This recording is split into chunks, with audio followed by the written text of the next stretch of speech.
Good afternoon, friends. Today's will be our third lecture in the IAS Foundation course, and this lecture we will dedicate to the one of the most beautiful subject in the world, geography. Geography सबसे बेहतरीन subject लगता है मुझे तो, भी आपको भी लगेगा पढ़ने के बाद। और ज्योग्राफी को बहुत ज़्यादा स्कोप है यूपीएससी में। पिछले कुछ लेक्चर्स में हम लोगों ने इंट्रोडक्शन देखा सिविल सर्विसेज का। In the last lecture we discuss about the basic syllabus. इन द लास्ट lecture we discuss syllabus for your history and your society and art and culture also. In this lecture we will discuss the syllabus for geography. The main content of our today's lecture will be what is the need to study geography to become an IAS officer. कि IAS बनने के लिए geography पढ़ना क्यों ज़रूरी है। Second question रहेगा आप लोगों का कि what is the syllabus for geography. ये एग्जाम की कौन सी स्टेज में रहेंगे, ये प्रीलियम में है, ये मेंस में है, या कहाँ पे रहेगा। प्रीलियम का प्लस मेंस का ट्रेंड हम लोग एनालाइज करेंगे कि प्रीलियम में किस प्रकार के क्वेश्चन पूछे जा रहे हैं और कितने क्वेश्चन पूछे जा रहे हैं। Out of 100 question what is the pattern, nature of those question. Then we will discuss the pattern of mains question कि ये मेंस में कितने नंबर के लिए पूछा जाता है। जैसे हमने कल आर्ट एंड कल्चर डिस्कस किया, हिस्ट्री डिस्कस किया, सोशियोलॉजी डिस्कस किया। सो ये भी डिस्कस करेंगे कि इसका क्या ट्रेंड है, for how much number it has been asked. Secondly इसका टोटल पूरे यूपीएससी में कितना वेटेज है। Then we will discuss what are the sources, इसे कहाँ से पढ़ना चाहिए, what is the good source to study geography. And then कुछ छोटे मोटे क्वेश्चंस रहेंगे जो फ्रीक्वेंटली आस्क क्वेश्चंस होते हैं, उनके बारे में बात करेंगे। अगर आपके भी कुछ डाउट्स वगैरह होंगे तो डेफिनेटली हम लोग क्वेश्चन आंसर सेशन कर ही लेंगे। अभी देखिए, जहाँ तक ज्योग्राफी की बात है तो इंसान अगर अपनी पूरी लाइफ में सबसे पास और सबसे करीब अगर किसी सब्जेक्ट पे पास होगा तो वो है ज्योग्राफी। इनफैक्ट मेरा तो ये मानना है कि ह्यूमन की लाइफ के ऊपर अगर किसी सबसे ज़्यादा सब्जेक्ट का इन्फ्लुएंस रहेगा सो दैट इज ज्योग्राफी। और entire culture is generally determined by your geography. Means generally ऐसा कहा जाता है कि geography determines the culture of that region, कि किस जगह पे कैसा भूगोल है उस हिसाब से वहाँ पे संस्कृति रहेगी। एंड संस्कृति is the integral part of our life. What we are today that is the Indian culture. और ज्योग्राफी का बहुत बड़ा इन्फ्लुएंस रहा है। पहली बात तो यह है कि मुझे क्यों ज्योग्राफी पढ़ना है। इतने सारे ढेर सारे सब्जेक्ट दुनिया में है और यूपीएससी में आईएएस बनने के लिए क्यों ज्योग्राफी पढ़ना जरूरी है। देखिए, मैंने शुरुआत में कहा था आपके सबसे पास अगर कोई सब्जेक्ट रहेगा आपकी लाइफ में तो वो ज्योग्राफी है। बट अदर देन दिस कुछ रीजंस देखेंगे हम लोग कि why it is necessary to study geography while preparing for civil services. एक हमारे प्यारे भारत का नक्शा हम लोग निकाल लेंगे, सारे जहाज है। अच्छा, ये टोटल आपके देश का जो geography that is 2.4% of world geography और वर्ल्ड एरिया की। पूरी दुनिया में इतना सारा 21% आप लोगों के कॉन्टिनेंट्स है, 79% वाटर है। इस 21% में या 100% लैंड में इंडिया का कितना ज्योग्राफिकल एक्सटेंशन है। तो इंडिया का ज्योग्राफिकल एक्सटेंशन और geographical area of India is just 2.14%। जबकि इस देश की पॉपुलेशन इज 17.14%। कितना मिसमैच है। देखिए, you have 2% of resources and you have 17% of the world consumer. यानी आपके पास खाने के लिए है 2 चपाती और खाने वाले हैं 17 लोग। रिसोर्स मैनेजमेंट इसमें इंपॉर्टेंट है। एक आईएएस का वही काम रहता है that how to manage the resources. और आने वाले समय में रिसोर्सेज दिन ब दिन कम होते जाएंगे और पॉपुलेशन दिन ब दिन बढ़ती जाएंगी। So how you are going to manage both the things. ये तो डायरेक्ट पर्सपेक्टिव हो गए। सेकंड, इसमें ये कहना चाहूंगा मैं कि अभी इस देश को सपोज हम लोगों ने एनालाइज किया कि सपोज ये जो कंट्री है हम लोगों की, ये ज्योग्राफिकली कैसे कैसे किस किस चीज़ों के लिए ससेप्टिबल है। तो जैसे कि मैं बताना चाहूँगा आप लोगों को, ये जो देश है हम लोगों का, इसका almost all this entire area from Gujarat, Rajasthan, Punjab to Kashmir and again from Kashmir to entire Himalayan range till Andaman and Nicobar, ये आपकी पूरी ज्योग्राफी के 20-25% एरिया है. This entire area is susceptible to the earthquake. Earthquake का बड़ा डेंजरस हिस्ट्री रहा है हम लोगों का. 1963 कोयना अर्थक्वेक जो महाराष्ट्र में आया था. 1993 Latur earthquake. 2001 Gujarat earthquake. And most recently 2023 में आप लोगों के एनसीआर में national capital region of Delhi, यहां भी भूकंप आया था.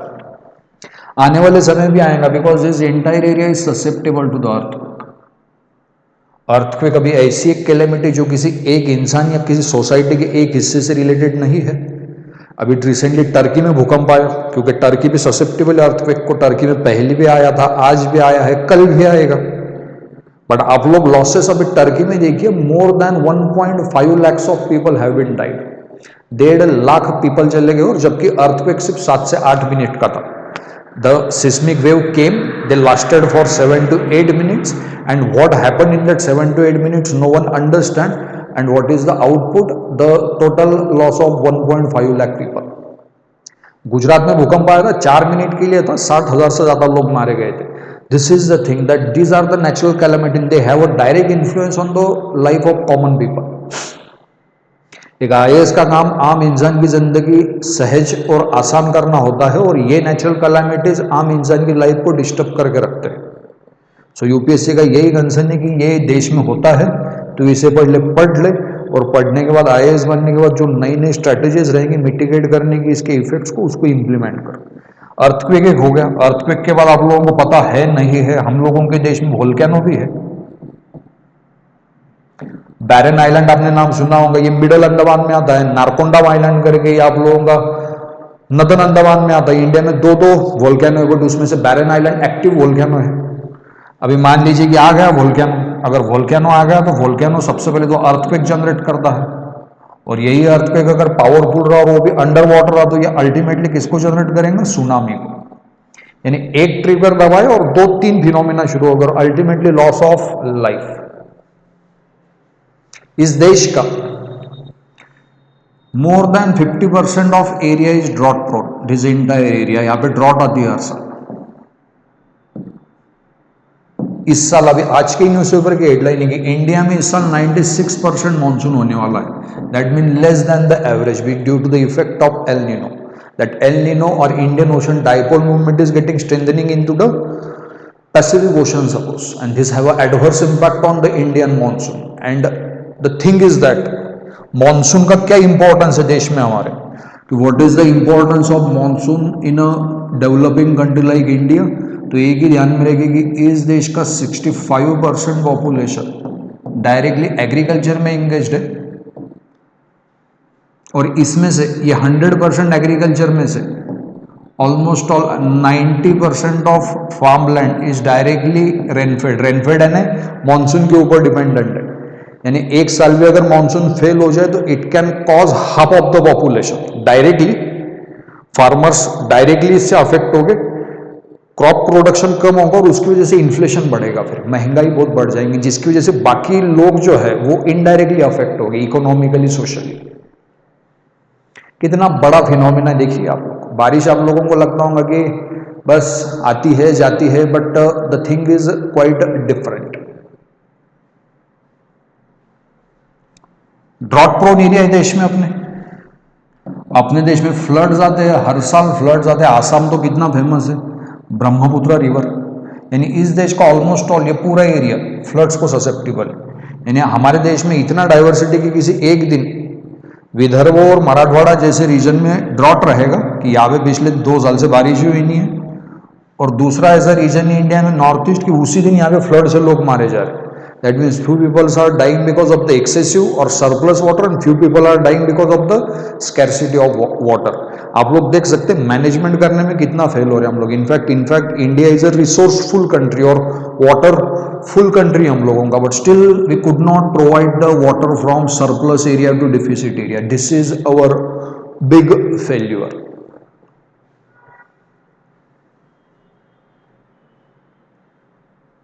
गवर्नमेंट्स की इनिशिएटिव है वैसे कि how to divert this water to the deficit area. Canal network हम लोग बना रहे हैं, रिवर लिंकिंग प्रोजेक्ट्स हम लोग कर रहे हैं, बट कर ही रहे हैं। जैसे बच्चे एस्पिरेंट पढ़ाई करते रहते हैं बट रिजल्ट कुछ आता है नहीं। क्या चल रहा? पढ़ाई चल रही है बट रिजल्ट कुछ आ नहीं रहा। बट कोई बात नहीं, आ जाएगा रिजल्ट भी एक दिन, don't worry. This is the situation, drought and flood geographical natural entity है। इस देश को वापस देख सकते हैं आप लोग, तकरीबन 7,500 किलोमीटर लंबी कोस्ट लाइन है, 7,500 kilometre long coast line total. और बात तो ये है कि ठीक है, बट ये पूरी कोस्ट लाइन सुनामी के लिए ससेप्टिबल है। इंडिया में ऑलरेडी 2006 में 6 या 4 में बहुत बड़ी सुनामी आई थी। Entire eastern coast was affected, entire eastern coast, thousands of casualties were occur. आप एक बात समझ लीजिए, मैं जितनी भी केस स्टडीज आप लोगों को बता रहा हूं ना, इसका डायरेक्टली ह्यूमंस की लाइफ के ऊपर इंपैक्ट हो रहा है। ये दिखने में भले आप लोगों को एक ये क्लाइमेटिक फिनोमिना दिखाई पड़ रहा है, what is happening, it is a climatic phenomena, but why we need to study it, because it have a direct impact on the life of common masses. ये आप लोग समझ लीजिए। दूसरी और बात कहेंगे हम लोग देश के बारे में हमारे, cyclones. India is a hub of tropical cyclones. यानी मेरा अगर माने तो इंडिया में हर साल 10 से 12 साइक्लोन्स आते हैं, इसमें से 70% साइक्लोन्स आते हैं ईस्टर्न कोस्ट के ऊपर। हुदहुद, तितली, निसर्ग, फैनी, भोला, ना जाने कितने सारे नाम है, lots of names, lots of. और डायरेक्टली आपको क्वेश्चन पूछे गए हैं। आपको साइक्लोन के ऊपर क्वेश्चन है मेंस में, आपको अर्थक्वेक के ऊपर क्वेश्चन है मेंस में, आप लोगों को वाटर स्कैरसिटी के ऊपर क्वेश्चन है मेंस में। देखिए क्यों जरूरी है पढ़ना यूपीएससी में ज्योग्राफी। इस देश का एक पार्ट तो डायरेक्ट डेजर्ट से भरा हुआ है। इंडिया में 3 डेजर्ट है। लद्दाख में कोल्ड डेजर्ट है जहाँ पे हमेशा temperature -0 degree, no man's land, कोई नहीं रहेगा वहां पे। Thar desert 45 degree normal temperature average, and this is the salt desert, deserted area भी इंडिया। और वहीं से 2000 किलोमीटर दूर मैं अगर नॉर्थ ईस्ट जाऊं तो यहां भी दुनिया की सबसे वेटेस्ट प्लेस है, Cherrapunji and Mawsynram. They receive more than 1000 centimetre of rainfall every year. Cherrapunji, Meghalaya, उसके नाम में ही मेघ है। Meghalaya means the land of clouds. काले मेघा, पानी तो वर्षा। यहां पे पानी पानी है ढेर सारा, पानी नहीं पानी है। These are the basic reasons कि why we need to study geography. Direct impact है आप लोगों की लाइफ के ऊपर। और खूबसूरत है देश की geography, by the way interesting भी है जहां तक मुझे लगता है। इंडिया का एक्सटेंशन भी काफी ज्यादा बड़ा है, दुनिया का 7वां सबसे बड़ा देश है हम लोगों का according to the geographical size, and India is the second most populous country in the world, almost all closer to the China. सब सरप्लस कर भी दिया हमने, बट कोई बात नहीं, इंपॉर्टेंट है। ज्योग्राफी के खुद के अपने 14 से 15 डिसिप्लिन हैं, like physical geography, social geography, political geography, economic geography, demographic geography, cultural geography. So ढेर सारे आप लोगों को इसमें एस्पेक्ट्स दिखाई पड़ेंगे आप लोगों को ज्योग्राफी के। सो देखेंगे हम लोग। I hope you people are getting. Question है what is asking, what is the syllabus for the mains exam, please tell me. Okay, syllabus discuss करेंगे हम लोग कि सिलेबस वगैरह क्या है, तो don't worry. So let's have a look, we will start our regular discussion. I hope you people are getting. इसमें first चीज आएंगे आप लोगों के syllabus for geography, the most important thing, this is the steel frame for geography. Syllabus आप लोगों को पता ही होना चाहिए, काफी छोटा सिलेबस है ज्योग्राफी का, या छोटा दिया है उन्होंने, उसको डिकोड करने के बाद वो काफी उसमें से नए नए पॉइंट्स आएंगे। बट यहाँ पे एक बात मैं आपको बता दूं कि ज्योग्राफी आपको किस किस स्टेज के ऊपर पढ़नी है। Geography is a must study subject in prelim. पूर्व परीक्षा आप लोग देंगे, पूर्व परीक्षा में आप लोगों को ज्योग्राफी का थरो प्रिपरेशन होना चाहिए। मेंस में आप लोग जाएंगे, मेंस में भी कंपलसरी है, प्रीलियम में कंपलसरी, मेंस में कंपलसरी, और आप लोग इसे एज ऑप्शनल करके भी ले सकते हो। जैसे कि मेरा ऑप्शनल सब्जेक्ट ज्योग्राफी है, so you can opt it as an optional subject, and when you will go for the interview, so definitely you will have a few questions on geography, regional geography, local geography, or any kind of phenomena. As I have a geography optional subject, or I had a geography optional subject while the exam suppose, so I had a question on geography.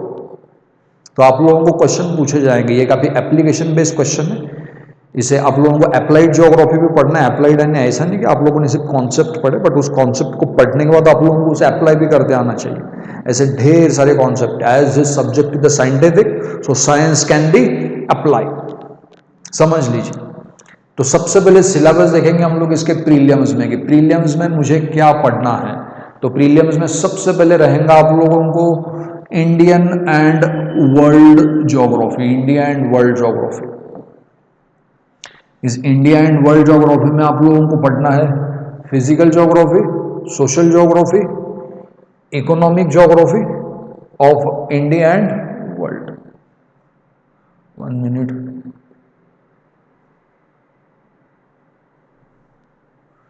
India and world, India and world geography, physical, social, economic geography of India and world. जैसे मैंने कहा ढेर सारी branches है आप लोगों की geography की, तो यहां भी यूपीएससी में आप लोगों को फिजिकल ज्योग्राफी पढ़ना है।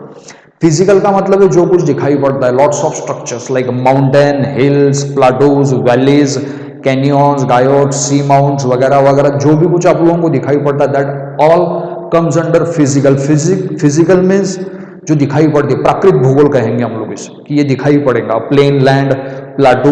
तो ये बनते कैसे क्या है, इसमें आप लोगों को फिजिकल ज्योग्राफी में सबसे आता है पहले जियोमॉर्फोलॉजी, देखेंगे हम लोग जियोमॉर्फोलॉजी, उसके बाद क्लाइमेटोलॉजी और उसके बाद ओशोनोग्राफी। नेक्स्ट ट्रेंड रहेगा आप लोगों का सोशल ज्योग्राफी का। Social geography means what is the relation between society and geography. So as I said our entire society is influenced by geography. तो इसमें आप लोगों को डेमोग्राफी पढ़नी पड़ेगी, डेमोग्राफी यानी आप लोगों की पॉपुलेशन एक आएंगी, उसके बाद सोशल स्ट्रक्चर पढ़ना पड़ेगा, उसके बाद ये भी पढ़ना है ट्राइबल के इश्यूज आप लोगों को पढ़ने पड़ेंगे, because tribals are located to the specific areas, like they are the most of Indian tribals are inhabitant of the hilly areas. So ये एक सोशल ज्योग्राफी में पढ़ेंगे। इकोनॉमिक ज्योग्राफी पढ़ेंगे हम लोग। Economic geography means how we earn the money out of geography.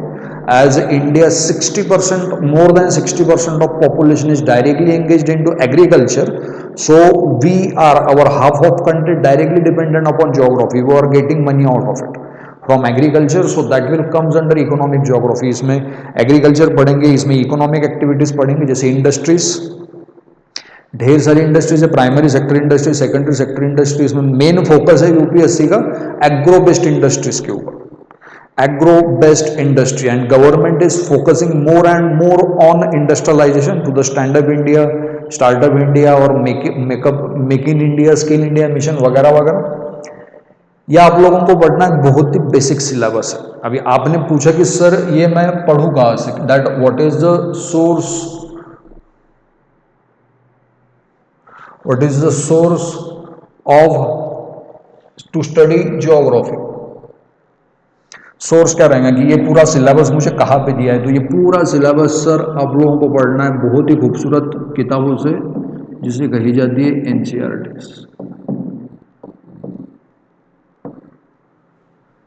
एक होशियार बच्चा, एक अच्छा बच्चा 6वीं से लेकर 12वीं तक एनसीईआरटी ले लेंगे, from standard 6 to 12th।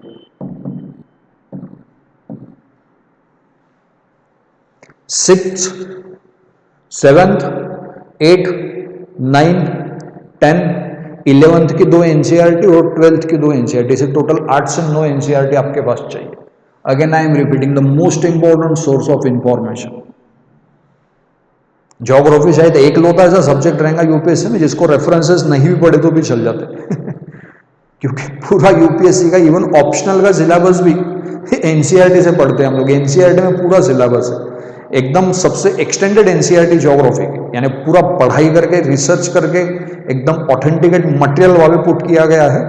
Figures, maps, flow charts, kind of presentation is quite good, facts वगैरह भी काफी अच्छे दिए हैं, और इसलिए भी इंपॉर्टेंट है क्योंकि वहां से डायरेक्टली क्वेश्चंस आते हैं। आप मुझे किसी भी साल का पेपर दिखा दीजिए, 2012 जरा किसी भी साल का प्रीलियम का, आपको अगर 15-20 क्वेश्चन ज्योग्राफी के ऊपर पूछे जा रहे तो उसमें से 70 to 80% question you can directly trace into the NCERTs. 70% of questions, और मेंस में भी आती है। आपका पढ़ाई डीप चाहिए, सिर्फ कॉन्सेप्चुअल है। So this is the prime source of information NCERT. NCERT के बाद आप लोगों को प्रीलिम्स में मैपिंग के लिए भी क्वेश्चंस आते हैं, तो मैपिंग के लिए एक अच्छा सा मैप लेना इंपॉर्टेंट है, एटलस। या एटलस जनरली हम लोग लेते हैं, आप लोग नोट डाउन कर सकते हैं, Orient black sworn.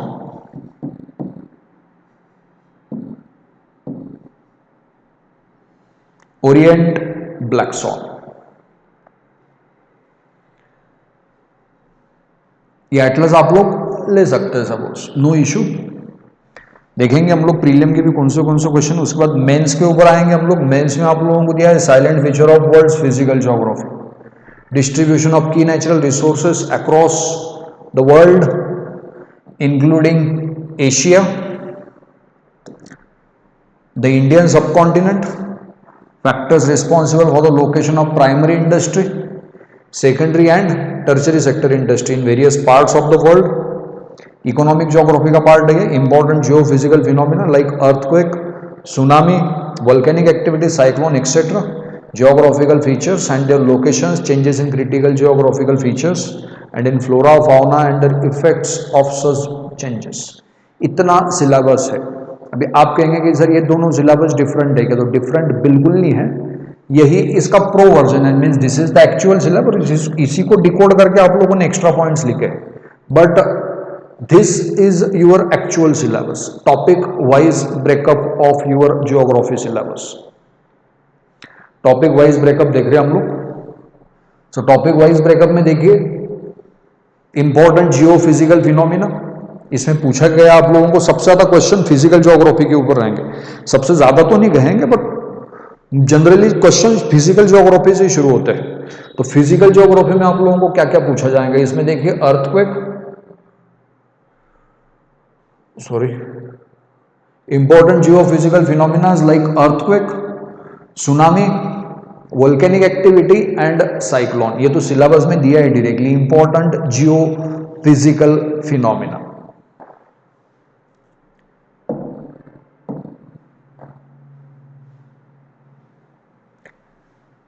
Physical geography का पार्ट कहेंगे, आप लोगों को ब्रीफ में बता सकता हूं मैं, आप समझ भी जाएंगे, बड़ा इजी है।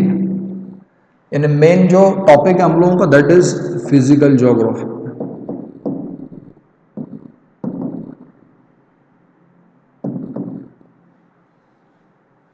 इस फिजिकल ज्योग्राफी में तीन चीजें हम लोगों को पढ़नी है। ये बड़ा टर्म है फिजिकल, फिजिकल में जो जो दिखाई पड़ता है। सो दिखने के पीछे क्या कारण है? एक तो ये बनाया जा सकता है, इवॉल्व हो सकता है थ्रू द जियोमॉर्फोलॉजी, या फिर ये किसी ओशन का क्रिएटिविटी हो सकता है, या इसमें ओशन का रोल हो सकता है, या फिर एक क्लाइमेटिक फिनोमिना हो सकता है। तो फिजिकल ज्योग्राफी में सबसे पहला पार्ट आता है जियोमॉर्फोलॉजी।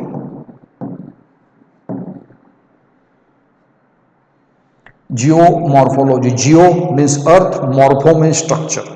अर्थ के ऊपर जितने भी स्ट्रक्चर्स दिखाई पड़ती है वो जियोमॉर्फोलॉजी में आएंगे। जैसे कि सर इसमें कौन से टॉपिक आएंगे, जैसे कि इसमें सबसे पहले पढ़ना पड़ता है आप लोगों को interior of the earth.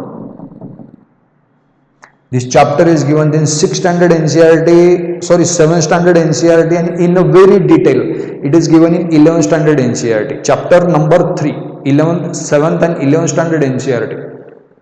Interior of the earth 11th number के चैप्टर में, उसी चैप्टर में 3rd चैप्टर में एक इंपॉर्टेंट टॉपिक है अर्थक्वेक, ये पढ़ना पड़ेगा आपको। अर्थक्वेक के साथ साथ फिर वोल्केनो, ये पढ़ना पड़ेगा, जो कि सिलेबस में डायरेक्टली आप लोगों को पुट करके दिया है। ये दोनों होते कैसे गए, तो इसके लिए एक थ्योरी, फिर वो थ्योरी पढ़नी पड़ेगी। Plate tectonic, author plate tectonic.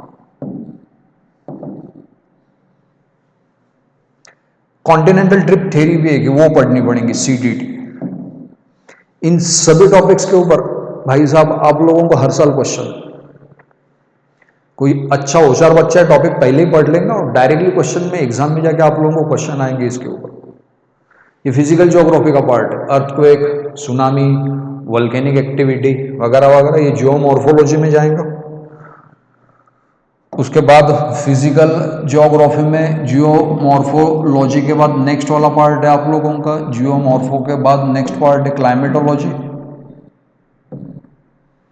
Climatology में सब क्लाइमेटिक फिनोमिना पढ़ रहे हैं, जैसे एटमॉस्फेयर पढ़ेंगे हम लोग, ट्रोपोस्फियर, स्ट्रेटोस्फियर, मेसोस्फियर वगैरह वगैरह। सबसे ज़्यादा क्वेश्चंस पूछे जाते हैं क्लाइमेटोलॉजी में साइक्लोन्स के ऊपर, क्योंकि इंडिया में साइक्लोन्स हर साल आते हैं। Again direct impact on common masses. यानी मैं तो कहूँगा ना, ये 4 स्टार वाला टॉपिक है, ये 4 स्टार, 3 स्टार भी नहीं, 4 स्टार, ये कभी भी पूछा जा सकता है। तुझे एक तो ये प्रीलिम में पूछेंगे, नई प्रीलिम में पूछे, तुझे मेंस में पूछ लेंगे, तेरा ये रहेगा तो एसी भी आ जाएंगे इसके ऊपर। ये कितने normal topics, natural calamity, natural hazards, disaster management, इस टॉपिक के अंडर ही आ सकते हैं आप लोगों को। इंटरव्यू में पूछा जा सकता है। आप इस एरिया में रहते भी होंगे जहाँ पे ज़्यादा साइक्लोन्स आते होंगे, कोई उड़ीसा से होगा, कोई आंध्रा से होगा, कोई आप लोगों का तेलंगाना से होगा, सपोज। क्लाइमेटोलॉजी में पूछा जाएगा, इसमें रेनफॉल एक पढ़ते हैं हम लोग, और क्लाइमेटोलॉजी में सभी बेसिक चीजें दिया है, ट्रेड विंड्स क्या होते हैं, विंड पैटर्न वगैरह वगैरह। This is again given in all NCERTs.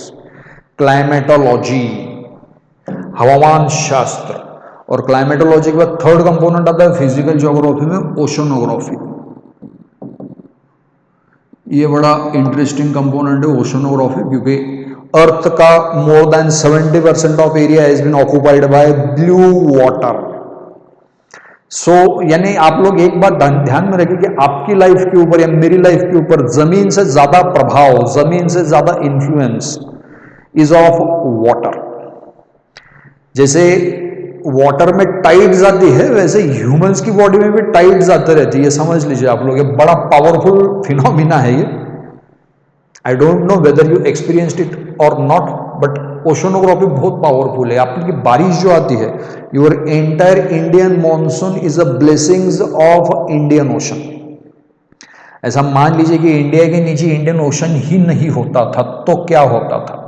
तो ऐसा होता था कि यहां पे रेगिस्तान रहता था, क्योंकि अगर ओशन ही नहीं है तो विंड्स कैरी किसको करेंगे? मॉइस्चर ही नहीं है यहाँ पे, और छोटा मोटा मॉइस्चर रहेगा तो छोटी मोटी बारिश होगी।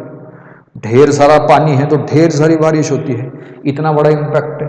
तो ओशनोग्राफी में आप लोगों को पढ़ना पड़ता है, जहां जहां पे क्वेश्चन है वो टॉपिक है salinity of sea water. Salinity का एक टॉपिक है। टेम्परेचर ऑफ ओशन वाटर, इसके ऊपर आप लोगों को क्वेश्चन है वाटर, ओशन वाटर के टेम्परेचर के ऊपर। मोस्ट इंपॉर्टेंट क्वेश्चन है कोरल रीफ,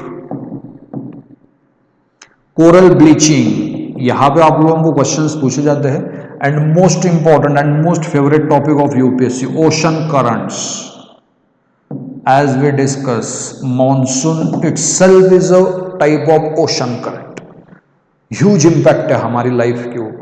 तो देखिए, क्वेश्चन बनना काफी ज्यादा स्वाभाविक चीज है। बहुत से बच्चे कहते हैं कि सर कुछ भी पूछ लेते यूपीएससी में। कुछ भी कैसे, क्या पूछेंगे वो? कुछ भी करना तेरा काम है, मन में आया कर दिया। यूपीएससी सेंसिबल चीज है, यहाँ पे हर चीज विद इन वेल स्ट्रक्चर्ड पूछी जाती है, जो कि फ्रेम के अंदर की होती है। तो जो भाई साहब आप लोगों को सिलेबस है, उसी के ऊपर क्वेश्चन आपको प्रीलिम में आएंगे और उसी का बड़ा क्वेश्चन आपको आएगा मेंस में। ये चीज आप लोग समझ लीजिए। ये मेन कंपोनेंट रहेगा आपके सिलेबस का प्लस आपके क्वेश्चन पेपर का, कि मैक्सिमम क्वेश्चन यही से आएंगे। उसके बाद ज्योग्राफिकल फीचर्स आएंगे। ज्योग्राफिकल फीचर्स यानी इसमें ये एनवायरमेंटल ज्योग्राफी होती है। एनवायरमेंटल ज्योग्राफी यानी थोड़ा सा एनवायरमेंट पॉइंट ऑफ व्यू से पूछ लेंगे। जैसे कि हिमालय के ऊपर बहुत क्वेश्चन पूछे जाते हैं। इस साल भी क्वेश्चन था, अगले साल भी रहेगा। अगले साल जोशीमठ के ऊपर रहेगा। आपको अगर पता होगा कि एक बड़ी फेमस केस स्टडी इंडिया में जोशीमठ की, दैट जोशीमठ इज रिगार्डिंग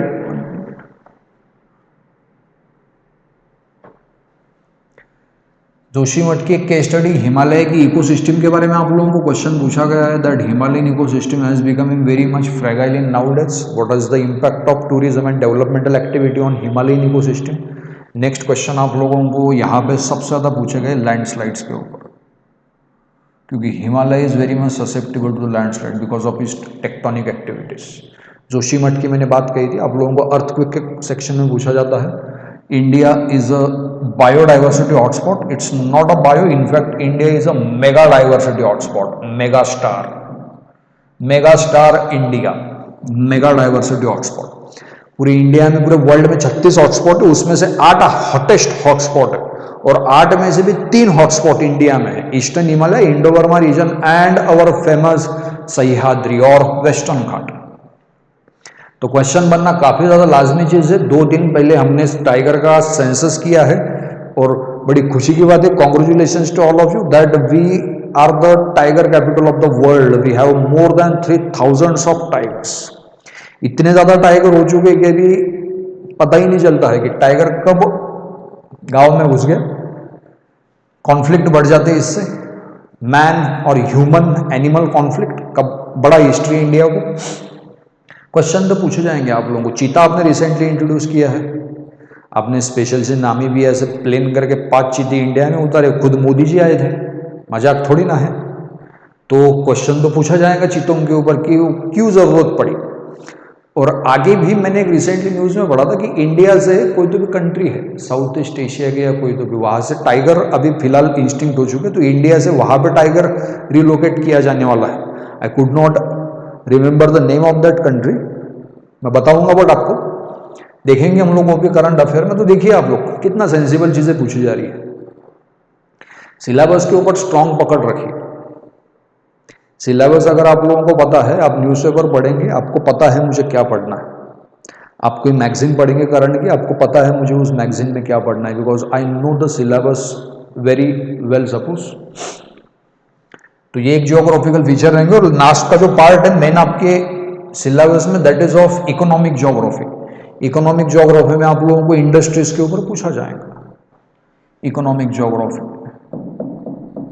आर्थिक भूगोल, इकोनॉमिक ज्योग्राफी। इस इकोनॉमिक ज्योग्राफी में आप लोगों को जनरली क्वेश्चन एग्रीकल्चर से रिलेटेड हो गए या होते हैं।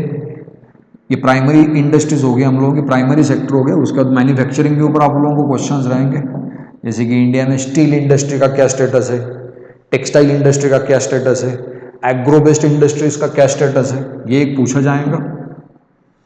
यूपीएससी का फेवरेट तो एग्रो बेस्ड इंडस्ट्रीज, क्योंकि होता क्या है ना इंडिया में हम लोगों का, we had witnessed lots of revolution ranging from green revolution to white to blue to pink to brown. Every revolution we have witness and we have a good amount of agriculture produce. But the thing is that just because of the lack of manufacturing sector, we could not process on it. Otherwise, we have a big market in India itself.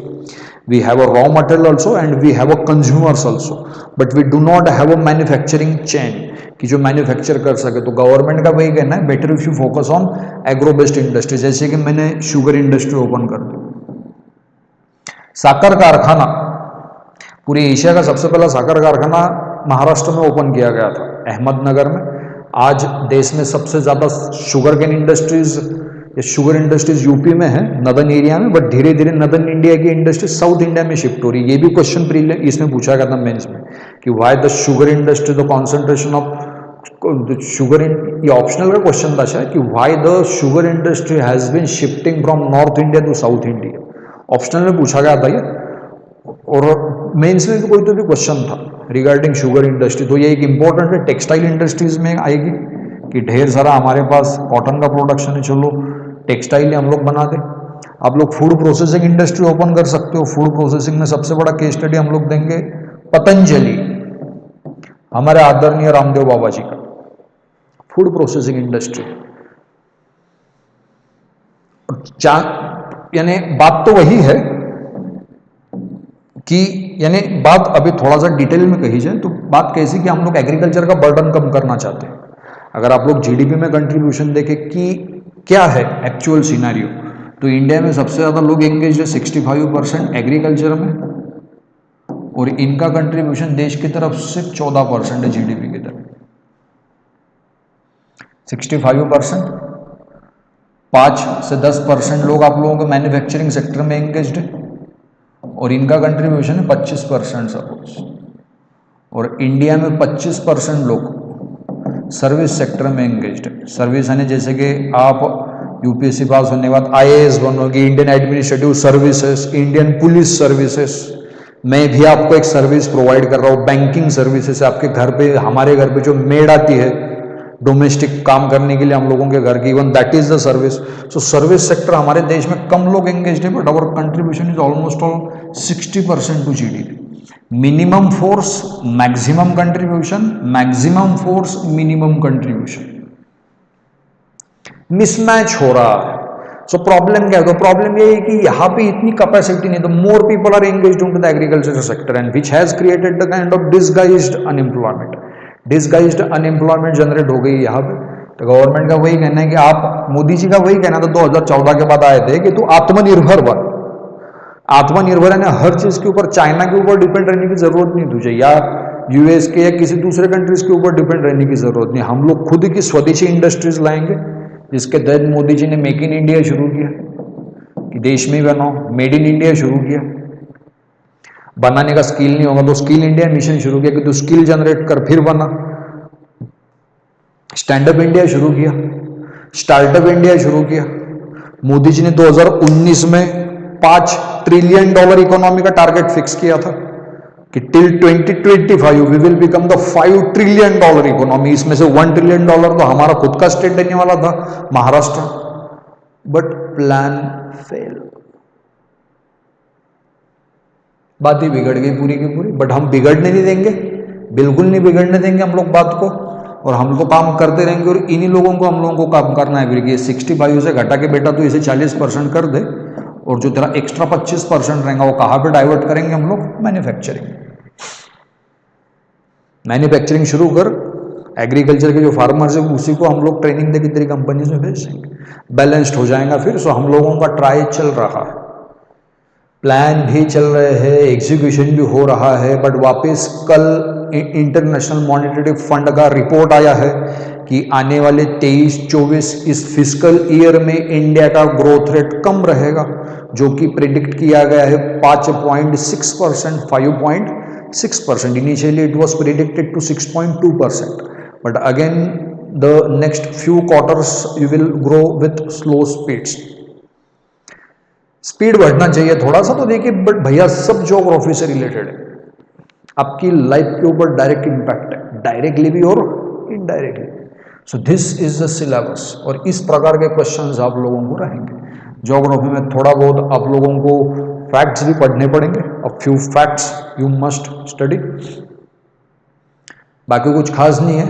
I hope you people are getting me. Syllabus ध्यान में रखिए.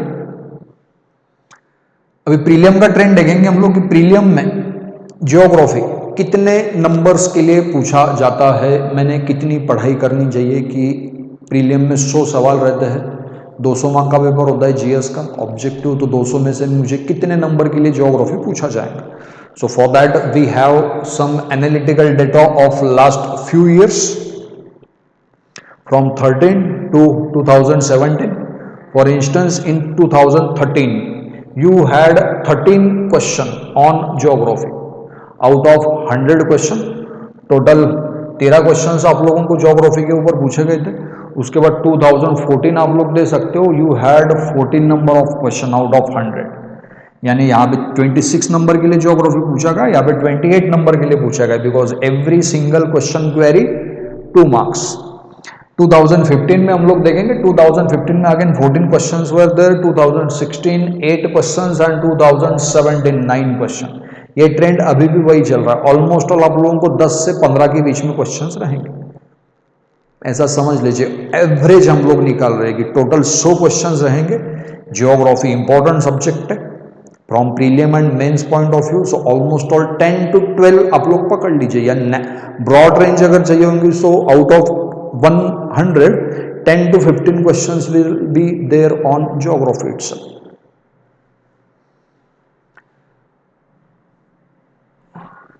क्या question पूछा इन्होंने कि sir question का nature क्या रहेगा? क्वेश्चन का नेचर ऑब्जेक्टिव क्वेश्चंस रहेंगे, बट जैसे कि आप लोगों को अगर नेचर देखना होगा तो एक क्वेश्चन में आप लोगों को बता सकता हूँ. वैसे क्वेश्चंस है बहुत, नॉर्मल क्वेश्चंस पूछे जाएंगे आप लोगों को. मैप रीडिंग के ऊपर क्वेश्चंस रहेंगे आप लोगों को, जैसे यूक्रेन रिसेंटली न्यूज में है, क्रीमिया रिसेंटली न्यूज में, टर्की है itself is in the news. So आप लोगों को मैप्स के ऊपर क्वेश्चन पूछे जा सकते हैं कि which of the following countries are surrounded the Turkey, और which of the following countries are shares their border with Turkey. Turkey को आप लोग देख लीजिए, टर्की को कोई वाटर बॉडी का कोस्ट लाइन तो नहीं है, वो भी पूछ सकते, कोई फेमस लेक वगैरह हो सकता है, कोई माउंटेन रेंज जाएंगे, मैपिंग के ऊपर क्वेश्चन आएंगे। रिसेंटली 2018 या 19 में यूपीएससी ने क्वेश्चन पूछा था कि which of the following countries are closer to the Andaman and Nicobar island. बड़ा अच्छा क्वेश्चन था, एकदम सेंस वाला। Which of the following country is closer to the Andaman and Nicobar island? Java and Sumatra first option आप लोगों को दिया गया था। दूसरा ऑप्शन आप लोगों को श्रीलंका दिया गया था, आमी श्रीलंका। तीसरा ऑप्शन आप लोगों को your own country India itself दिया गया था, और चौथा ऑप्शन आप लोगों को आई थिंक बांग्लादेश दिया गया था कि चारों में से कौन सी कंट्री इंडिया के सबसे, अंडमान निकोबार के सबसे पास में है। अभी ये तो कोई पढ़ेगा नहीं, बट आईएएस बनने वाला इंसान का ऑब्जर्वेशन पावर बड़ा स्ट्रांग रहता है, वो चीजों को देखता तो है बट पढ़ भी लेता है। मैप तो जिंदगी में हर किसी ने देखा है, वर्ल्ड मैप, बट एक ऑफिसर की नजर वाला इंसान ढंग से देखेगा, आम इंसान तो दिखेगा ही नहीं, उसको पता ही नहीं इंडिया कहाँ पे, अंडमान निकोबार तो दूर की बात है फिर। बट इसका राइट ऑप्शन है जावा एंड सुमात्रा। 90% बच्चे कहेंगे कि India is closer to it, it has become the very natural answer, और मैं इंडिया को सबसे पहले डाल दूंगा, पहला ही ऑप्शन इंडिया रहेगा आप लोगों के लिए, कि मैं सोचने का चांस ही नहीं दूंगा तुझे, तेरे दिमाग में आएगा इंडिया और मैंने भी तुझे दे दिया है इंडिया, दोनों ने मिलकर तेरा आंसर कर दिया है रॉन्ग। तुझे नंबर्स तो मिलेंगे नहीं, ऊपर से तेरे ऊपर 0.66 की पेनल्टी लग जाएंगे और मजा आएगा फिर। बट इस मजे को कम करने के लिए आप लोगों को पढ़ाई करनी पड़ेगी। कितने सेंसिबल क्वेश्चन है देखिए, इंसान क्या पढ़ी क्या ले इसमें, जबकि क्वेश्चन या ऑब्जर्वेशन के ऊपर है कि तूने देखे तो है, बस बता दो। नॉर्मल क्वेश्चंस रहेंगे आप लोगों को, environmental plus geographical point of view से देखेंगे हम लोग क्वेश्चंस भी अलग, इसमें अलग सेशन में। तो ये है सर आप लोगों की प्रीलिम्स की बात। Out of 100 nearly broad average 10 to 15 question will be there on geography in preliminary test. Question physical geography से, एनवायरमेंटल ज्योग्राफी से, इकोनॉमिक ज्योग्राफी से, कहीं से भी आ सकते हैं जो कि सिलेबस में है। और आप कहेंगे कि सर क्वेश्चन का सोर्स क्या है, कि मैंने यहाँ इसके लिए क्या पढ़ना चाहिए, तो again one thing, go back to NCERT. जैसे गो बैक टू वेदास है, वैसे गो बैक टू एनसीईआरटी से एनसीईआरटी पढ़नी पड़ेगी, क्योंकि डायरेक्टली उसी में से स्ट्रेस है। Question paper analysis for mains, prelim pass हो गए हम लोग, अभी हम लोग मेंस पॉइंट ऑफ व्यू देखेंगे ज्योग्राफी को, कि मेंस में कितने नंबर के लिए पूछे जाते हैं। तो देखिए मेंस में अगर आप लोग देखोगे तो 2013 में आप लोगों को ये 70 नंबर्स के लिए पूछी गई थी ज्योग्राफी। पेपर 1 का पार्ट है ज्योग्राफी, जीएस पेपर 1, इसमें आर्ट एंड कल्चर आएगा 20-30 मार्क के लिए, 70-80 मार्क्स के लिए हिस्ट्री आ जाएगा, वापस 20-30 मार्क के लिए इंडियन सोसाइटी आएंगे, और बाकी बचा पूरा पोर्शन ज्योग्राफी का। So accordingly in 2013 you had 70 question, in 2014 you had 100 question, in 2015 you had 90 question, in 2016 110 question, and in 2017 literally half of the paper GS paper was of geography, literally 120 mark के लिए पूछ लिया। Trend क्या होता है, जिस साल UPSC में प्रीलिम्स में ज्योग्राफी के ऊपर क्वेश्चंस कम आएंगे उस साल मेंस में ज्यादा आएंगे, क्योंकि ज्योग्राफी ऐसा सब्जेक्ट है कि मैं उसके बारे में तेरी इंफॉर्मेशन चेक करने से अच्छा मैं तेरा नॉलेज चेक करना ठीक समझूंगा। कि आईएएस बनने के लिए ज्योग्राफी की सिर्फ इंफॉर्मेशन होना पर्याप्त नहीं है, आईएएस होने के लिए ज्योग्राफी के बारे में तेरे पास नॉलेज भी होना चाहिए। तो मैं तेरा इंफॉर्मेशन कम चेक करूंगा प्रीलियम में, और इसकी पूरी भरपाई में निकालूंगा मेंस में। मेंस में मैं तुझे डायरेक्ट आधा पेपर पूछ लूंगा कि बता बेटा अभी तेरा ज्ञान बता, अप्लाई करके बता। क्वेश्चन ये सब्जेक्ट लिखने वाला है, क्रिएटिविटी इस सब्जेक्ट, सब कुछ नया है, नया बनता है, पुराना बिगड़ जाता है, चीजें चलती रहती है, साइकिल एक चल रहा है, कोई रुकावट नहीं है, फ्लोइंग वाटर है, क्वेश्चंस भी उसी तरीके से पूछे जाएंगे। अगर करंट का टच है तो फिर डेफिनेटली आप लोगों को क्वेश्चंस आएंगे इसके ऊपर। इनका और एक क्वेश्चन है कि 1 मिनट क्या, इनका कहना है कि सपोज करंट अफेयर्स के ऊपर क्वेश्चंस आएंगे क्या? डेफिनेटली करंट के ऊपर ही आएंगे, के ऊपर नहीं आएंगे, उसी के ही ऊपर आएंगे, ये आप लोग समझ लीजिए। कितने परसेंट चांसेस है? तो आप लोग ऐसा समझिए कि देखिए बात क्या है ना, आप लोगों को क्वेश्चन किसी भी पॉइंट ऑफ व्यू से रहे, ट्रेडिशनल पॉइंट ऑफ व्यू से रहे, स्टैटिक पॉइंट ऑफ व्यू से रहे, तो करंट पॉइंट ऑफ व्यू से रहे, आपको करंट बाय डिफॉल्ट डालना ही पड़ता है। इफ यू बिलीव मी, आप पूछो ही मत, करंट का रहेगा तो करंट डालना ही पड़ेगा। अगर करंट का नहीं भी है क्वेश्चन की, स्टैटिक क्वेश्चन पूछ ले, still you have to conclude your answer. जो लास्ट का पार्ट रहेगा मैं उसे थोड़ा सा ऑप्टिमिस्टिक वे में लिखूंगा, I would like to end my answer with the current affairs, और इधर I will start my answer with it current affairs in introduction itself. तो करंट आपको पढ़ना पड़ेगा, या आप समझ लीजिए करंट आपको मैगजीन भी आप लोग पढ़ सकते हैं, करंट अफेयर्स की मैगजीन भी आती है ज्योग्राफी की, बट उसकी कोई ज़रूरत नहीं। आपने अगर ऑप्शनल नहीं लिया है तो न्यूज़पेपर से आप लोग वगैरह पढ़ सकते हो इसे। न्यूज़पेपर में ज्योग्राफिकल अपडेट्स, एनवायरमेंटल अपडेट्स तो आती ही रहती है। जैसे आज की द हिंदू में फर्स्ट पेज पे ही मानसून का प्रिडिक्शन है पूरे अच्छे फैक्ट्स के साथ, तो बड़ा अच्छा एनालिसिस पढ़ लीजिएगा आपने। तो ये तो न्यूज़ वाले कवर करेंगे, आपका एक जान पहचान होना चाहिए, और करंट आपको डालना पड़ेगा वेदर इट इज़ नेसेसरी और नॉट। करंट इज लाइक नमक, मजा ही क्या है फिर अगर नमक नहीं डाला तो थोड़ा सा डाल देने का मजा आ जाएगा। मेंस ध्यान में रखिए आप लोग, आधा पेपर आप लोगों को ज्योग्राफी के ऊपर रहेगा, यानी 100 मार्क्स के लिए ज्योग्राफी पूछा जाता है, ये आप लोग समझ लीजिए, 100 से 120 मार्क्स के लिए। मेंस के ऊपर जनरली डिस्कस करेंगे हम लोग कि मेंस में मेरा अप्रोच क्या होना चाहिए, क्योंकि प्रीलियम्स में ठीक है आप लोग पास भी कर देंगे, ज्योग्राफी के क्वेश्चन बच्चे पूरे अटेम्प्ट भी कर देते हैं, क्योंकि सिलेबस लिमिटेड है, कॉन्सेप्ट है, सबसे पहले साइंस है, रट्टा मारने की जरूरत है नहीं, एक बार पता चल गया मशीन कैसे चलती है बटन दबाने के बाद, तो आप लोग बता सकते हो, कॉन्सेप्ट पूछे जाते हैं। बट मेंस की जहां तक बात है तो मेंस में आप लोगों का राइटिंग के ऊपर होल्ड होना चाहिए, ना कि अच्छा बल्कि बहुत अच्छा होल्ड आपका होना चाहिए। अभी लिखे क्या या पूछते क्या है, शुरुआत कहां से करें, लिखूं क्या, पता ही नहीं कुछ, तो चलिए इसके ऊपर बात करेंगे। पहली बात तो यह है कि आप लोगों को यूपीएससी में वर्ड्स में आंसर्स पूछे जाते हैं। जैसे मैंने कहा कि आपका एक पेपर रहेगा 250 मार्क का, और हर पेपर में आप लोगों को पहले ही वर्ड्स पूछे जाते हैं कि भैया इसको लिखते समय इतने इतने वर्ड्स में लिखना है। जैसे कि आप अगर 2013 के ऊपर फोकस करें कि जैसे पैटर्न चेंज हुआ, तो 2013 में आप लोगों को 200 वर्ड में क्वेश्चन का आंसर पूछा है, 200 word. In 2013 every question was asked in 200 words and the total marks dedicated were 20 marks। 20 marks में आप लोगों को पूछा था। 2014 में वर्ड लिमिट कम कर दी, 150 वर्ड्स में पूछा है 10 मार्क्स के लिए। 2015 में 200 वर्ड्स में पूछा है 12.5 मार्क्स, एंड 2017 में इसे पूछा है 150 और 200 वर्ड्स में अगेन फॉर 10 to 15 मार्क्स। यानी आप लोग ऐसा समझिए 150 वर्ड ऑन एन एवरेज आप लोगों को लिखने ही है किसी भी टॉपिक के बारे में, ओनली 150 वर्ड्स। 150 वर्ड्स लिखने इतना आप लोगों का स्किल चाहिए कि मैंने आपको एक टॉपिक दिया Indian monsoon, give me 150 words और give your opinion in 150 words. Selection of that 150 और 200 word is very very important, very much important कि exactly what you are writing. आप कॉलेजेस में लिखते हो, गया आपने अभी एग्जाम भी दिया है 10th और 12th की, आपने कहा सर मैं तो बड़ा भर भर के लिखता हूं। भर भर के लिखना है, फेंकना रहता है मेरे हिसाब से।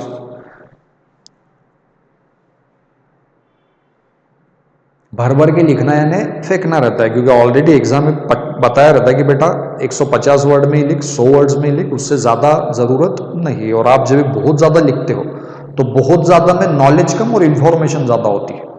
आपके जो आंसर्स है, या आपको मैंने अभी भी लिखने को कहा, तो आपके answers less knowledgeable and more informative रहेंगे, कि ज्ञान कम और इन्फॉर्मेशन ही बहुत दी जाए, जो कि मुझे पता थी। वो तो मैं किसी ऑनलाइन गूगल में भी पढ़ सकता हूँ, तूने ऐसी चीज़ बताई कि वो गूगल को पता हो तो आपसे अच्छा बताएगा मुझे, उसको पूछा तो।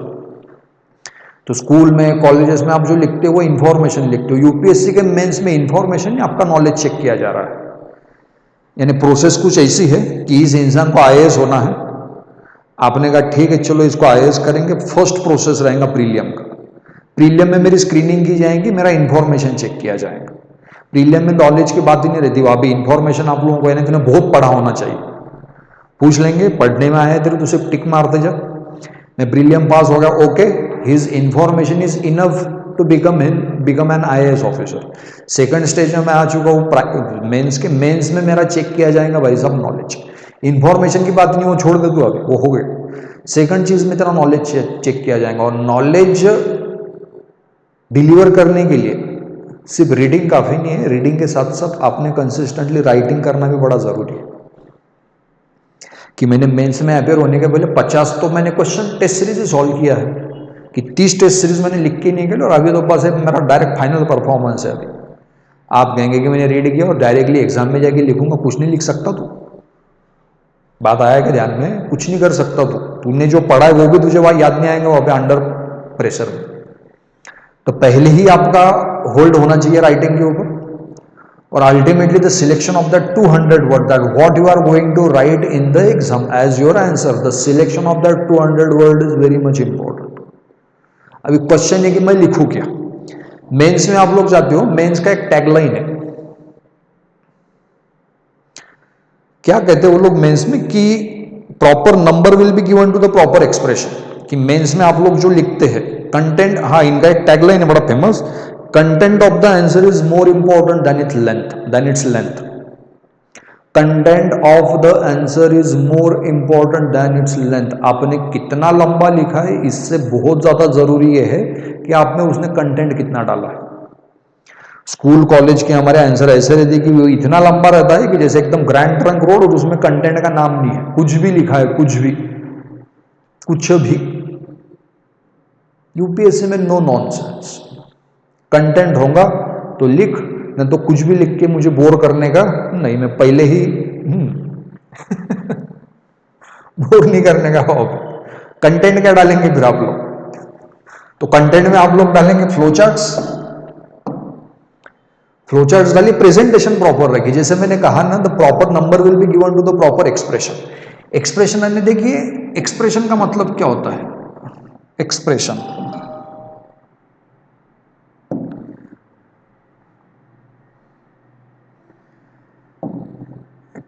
एक मिनट,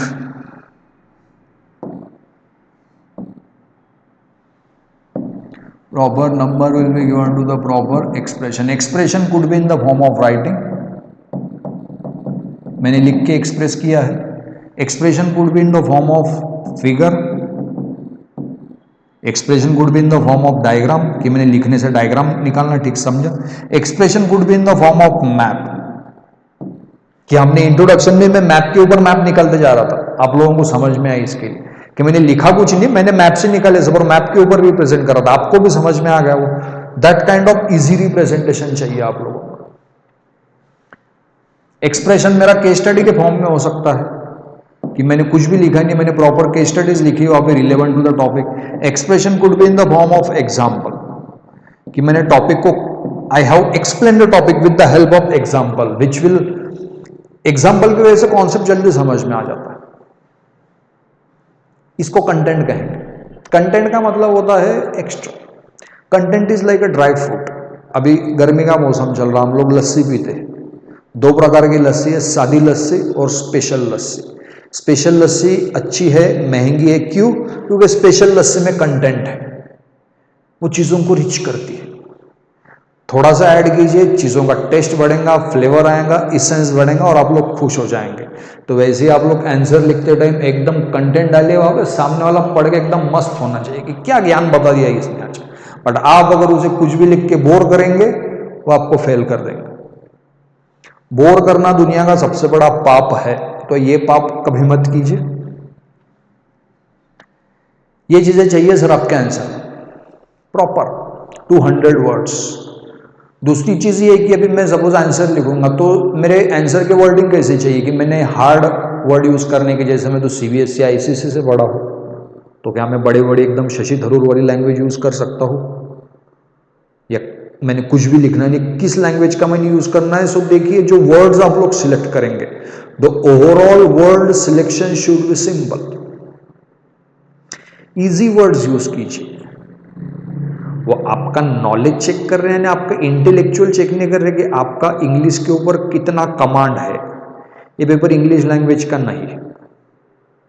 सिंपल बात ये है कि तू बनेगा IAS, तेरी पोस्टिंग होगी झारखंड के किसी ट्राइबल एरिया में, उधर जाके तू इंग्लिश आएंगी भी तो किसी से बोल नहीं सकता, तूने बोल भी दिया तो किसी को समझेंगे नहीं। कमांड जनरल लैंग्वेज के ऊपर रखो, जनरल लैंग्वेज सबको समझ में आती है। आपका आंसर ऐसा होना चाहिए कि मैंने वो आंसर किसी गांव के 7वीं कक्षा के बच्चे के हाथ में दिया कि बेटा ये सब पढ़, समझ में आता है कि देख, तो उसने पढ़ा, उसने कहा सर मैंने समझ भी लिया। और मैंने वही आंसर जाके एक रॉकेट साइंटिस्ट के हाथ में दे दिया, उसको बोला तू ये सब पढ़, समझ में आता है, उसने बोला मुझे भी समझ में आ गया। एक्सटेंशन देखिए कितना लंबा है आपके कम्युनिकेशन का, सबको समझ में आ रहा, तो चीज़ें समझ में आनी चाहिए। इंप्रेशन झाड़ने के चक्कर में, रुबाब बनाने के चक्कर में खुद के पैर के ऊपर कुल्हाड़ी ना मारे, आराम से जाइए। जितने सिंपल आप लोग, जितने सोबर, जितने क्लीन, जितने नीट, जितने ट्रांसपेरेंट आप लोग रहेंगे, उतना ही आपका रास्ता क्लियर होते जाएगा। This is my own experience, I am telling as a mentor. So what we were discussing, the overall word selection should be simple. छोटे छोटे सेंटेंसेस लिखे। बहुत बार बच्चों का ये है कि सर मैं तो लंबा लिख भी नहीं सकता। लंबा लिखने की जरूरत भी नहीं भैया। एक टॉपर है 2015-16 की, ईरा सिंगर। 2015-16 में क्वेश्चन पूछे गए तो 150 वर्ड्स में इन मैडम ने क्वेश्चन का आंसर सिर्फ 100 वर्ड्स, 120 कम इसमें लिखा था। ज्यादा तो लिखिए ही मत, लगा मेरे पास बहुत ज्यादा है तो कम लिखिए, फिर कम में कंटेंट ही कंटेंट डालिए। आपके आंसर्स कोई गिनता है नहीं। आप लोगों को ब्लैंक आंसर शीट रहेंगी, क्वेश्चन कम आंसर बुकलेट। अभी क्वेश्चन आंसर शीट तो है नहीं यहाँ पे, ऊपर क्वेश्चन दिया रहेगा इंग्लिश में, वही क्वेश्चन नीचे हिंदी में रहेगा। आपको नीचे जगह दी रहेंगी लिखने को और यहाँ पे जगह दी रहेंगी, अगले पन्ने के ऊपर अगला क्वेश्चन है। आप लोगों को सप्लीमेंट लगाना भी अलाउड नहीं वहां पे, ये समझ लीजिए। तो उस एक पेज का जुडिशियसली यूज कीजिए। नीचे थोड़े से रिसोर्सेज छोड़ दीजिए कि बस इतनी जगह की भी जरूरत नहीं, मैं तो इसमें ही निपटा लूंगा। इतना भी बहुत हो गया कि एक पेज का रिसोर्स भी बहुत है मेरे ज्ञान के लिए, मैं तो इससे भी कम में निपटा लूंगा और IAS भी हो जाऊंगा। ये स्किल अगर आप में है, you will be the next Arjun of Mahabharata. Skill होनी चाहिए इंसान में। अर्जुन के पास स्किल थी। अगर आप लोग फ्लोचार्ट डालोगे, अभी बात कैसी है, अभी प्रैक्टिकली बात करेंगे कि आपने एक आंसर लिखा, एक मिनट, और मैंने एक आंसर लिखा। मैंने मेरे आंसर में कुछ भी लिखा नहीं, मैंने जस्ट इंफॉर्मेशन लिखी। मुझे क्वेश्चन आया, what do you understand by earthquake और why earthquakes are growing on a global level, give recent case studies. और मैंने अर्थक्वेक के बारे में सब इंफॉर्मेशन लिख के रखी। Earthquake is the violent shaking of the earth, there are several types of earthquake, this is the causes, this is the reason, this is the implementation. ये वो बोरिंग क्वेश्चन हो, तुझे लगा तूने बहुत भारी लिखा है, एकदम ताजमहल कैटेगरी का परफॉर्मेंस है ये, बट तुझे 10 में से तू कितना भी भारी लिख, मेरे जैसा लिबरल इंसान तुझे 1.5 मार्क देगा। 1.5 नहीं, चलो ठीक है बढ़ा देते इसे, 4 मार्क दे दिए मैंने तुझे 10 में से। बहुत भारी लिखा तूने, तेरे हिसाब से भारी लिखा, तूने कोई भी केस स्टडी, कोई भी कंटेंट डाला नहीं। 10 में से 15 में से 3 से 4 मार्क आपको आएंगे। बट वहीं पे आपने दूसरा एक आंसर लिखा, उसमें आपने केस स्टडीज डाली है, उसमें आपने एग्जाम्पल्स डाले हैं, आपने शुरुआती मैप से किया है, खुश कर दिया आपने कि ये देखो मैप में मैंने सब दिखा दिया, पढ़ने की जरूरत ही नहीं है। मुझे ओशन करंट के ऊपर क्वेश्चन पूछा था, मैंने इंट्रोडक्शन में बड़ा मैप निकाल दिया वर्ल्ड का, वहां पे सब मैंने ओशन करंट दिखा दिया कि नीचे जाओ मत, देख के ही खुश हो जाओ। प्रेजेंटेशन स्किल होना चाहिए, सामने वाले को खुश कीजिए, इरिटेट होने जैसा मत कीजिए। आप अगर केस स्टडीज डालोगे, एग्जाम्पल डालोगे, फ्लो चार्ट्स डालोगे, मैप्स डालोगे, एक्सप्रेशन पर आप लोग टेबल्स बनाओगे, अंडर हाईलाइट्स करोगे चीजों को, आपकी हैंडराइटिंग अच्छी है, तो बिलीव मी आप लोगों को 10 में से 6, 6.5 नंबर आने में कोई दिक्कत नहीं है। आप इसी तरीके से हर क्वेश्चन में आधे आधे नंबर लेते रहिए। 15 मार्क का क्वेश्चन है, 7 आ गए, 10 मार्क का क्वेश्चन है, 6 आ गए, 20 का क्वेश्चन है, 11, 12 आ गए। आप भरोसा रखिए मेरे ऊपर, अब ऐसे आधे आधे मार्क्स कलेक्ट करते गए ना, आप लोगों को 1750 में से, यानी पूरी मेंस में से आप लोगों को यही भी डायरेक्टली आप लोगों को +900 आ जाएंगे। इंटरव्यू का कॉल तो डन ही है। लंबी छलांग मारना ठीक है, बट जरूरत नहीं है कि 250 मार्क्स। मेरे सामने 25 क्वेश्चन है 10-10 मार्क के, मैं एक एक क्वेश्चन ढंग से करते जाऊंगा। मैं डायरेक्टली 25 के 25 नहीं कवर कर सकता, मुझे एक ही लेवल का परफॉर्मेंस हर क्वेश्चन में डिलीवर करना पड़ेगा। In the answer of every question I how to deliver the same performance. 6 question 7 question, 6 question 7 question, 250 में से मैंने ले लिया आधे मार्क्स, 100 मार्क्स आ गए मेरे, 110 मार्क आ गए जीएस की। इसमें मेरा इंटरव्यू कॉल तो फिक्स ही है। मैनेज कीजिए चीजों को। कैंडिडेट के साथ सामने दूसरी बड़ी प्रॉब्लम है कि भैया 3 घंटे का पेपर है और 200-250 मार्क्स का है। 250 मार्क का पेपर तेरे से कब कंप्लीट होगा बेटा? 25 क्वेश्चन मैंने पूछ लिए तुझे 10-10 मार्क के, और हर क्वेश्चन का आंसर मैंने तुझे 150 वर्ड में पूछा है। तो कितना भी बड़ा 30 मार्क रहे ना, सपोज पहले दूसरे इसमें तू बहुत बड़ा चैलेंज है कि तू 25 के 25 क्वेश्चन अटेम्प्ट कर दे। आपको अगर राइटिंग प्रैक्टिस नहीं है, कॉलेज में तू 3 घंटे 100 मार्क्स के लिए लेता है, या फिर 3 घंटे में 250 मार्क का परफॉर्मेंस डिलीवर करना है, तेरा पेपर हो के कंप्लीट होगा 150 मार्क का। कि 3 घंटे में तूने पूरी ताकत लगा कि कितना पेपर कवर किया? 15 क्वेश्चन। तेरा 10 क्वेश्चन तो छूट गए तेरे डायरेक्ट। 10 क्वेश्चन छूटे नहीं, कितने मार्क का पेपर छूटा है तेरा? 100 मार्क्स का। मेरे बताने की जरूरत है ही नहीं, तू खुद भी समझ जाएगा कि मैं तो पास होने से रहा।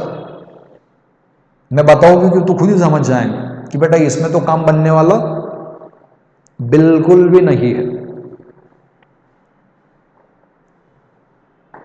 राइटिंग प्रैक्टिस होनी चाहिए। Again, what is the moral of story? You have to be a command on writing. Answers देखेंगे हम लोग अभी, कि अभी जैसे कि आंसर्स क्या लिखने हैं मैंने, कि मुझे क्वेश्चन क्या पूछे जाएंगे, क्या मेरी राइटिंग कैसी होनी चाहिए।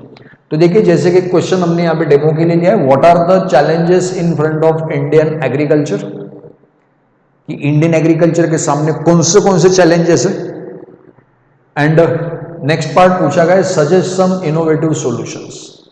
इनोवेटिव सॉल्यूशंस पूछे गए, जैसे कि मोदी जी को सब इनोवेटिव अच्छा लगता है, तो यूपीएससी में कहती है कि पुराना मत बताओ, नया कुछ होगा तो पता, रिमिक्स बताने का नहीं, नया जनरेट करने का।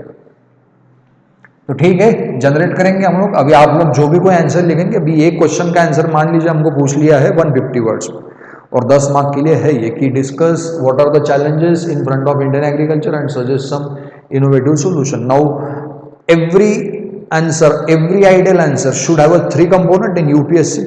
Your first component is of introduction. Every answer must contain introduction. Every. Candidates का ये भी कहना है कि सर पूछा ही 50 वर्ड्स में है, इंट्रोडक्शन क्या ही डाले? 50 वर्ड में पूछा है ना मेरे भाई, 5 वर्ड में इंट्रोडक्शन डाल दे। फॉर्मेलिटी कंप्लीट करना सीखो जिंदगी में। इंट्रोडक्शन पुट करना कर्टसी होती, फॉर्मेलिटी डायरेक्टली शुरू नहीं करने की चीज़ों में। इंट्रोडक्शन डालिए। अब आप कहेंगे कि इंट्रोडक्शन में क्या डालूं, लिखना क्या है? तो हमारे देश में चलने वाला सबसे सामान्य इंट्रोडक्शन होता है उस चीज़ की definition.